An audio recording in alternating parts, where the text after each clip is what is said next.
বেশ কয়েকদিন ধরেই টানা বৃষ্টি হয়েছে। আর বৃষ্টি মানেই তো খিচুড়ি। যদিও খিচুড়ি আমার খুব পছন্দের একটি খাবার, এটা খেতে আমার বৃষ্টির প্রয়োজন হয় না। আমি প্রায় এটা রান্না করি। এভাবে খিচুড়ি রান্না করা আমি আমার বড় আপুনির কাছ থেকে শিখেছি, আর এখন আমি এটা খুব ভালোই পারি। আমি রান্না শিখেছি বিয়ের 2 বছর পরে, আর এই 2 বছর আমাকে রান্না করে খাইয়েছে আমার হাজব্যান্ড। তো আমি যখন কিছুটা রান্না শিখেছিলাম তখন আমি সব পারলেও না এই রান্নাটা পারতাম না।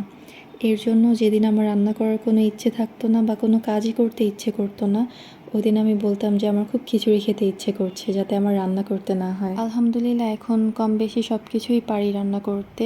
তারপরেও আমাকে মাঝে মাঝেই এখনও সে রান্না করে খাওয়ায়। এই তো গল্প করতে করতে আমার রান্না শেষ। দেন হচ্ছে আমি ফ্রেশ হয়ে নিয়েছি, তারপর সবাই মিলে একসাথে বসে খাবো। এখনও বাইরে অনেক বৃষ্টি হচ্ছে, এই কারণে আমার কথার সাথে আরও অনেক সাউন্ড আসছে।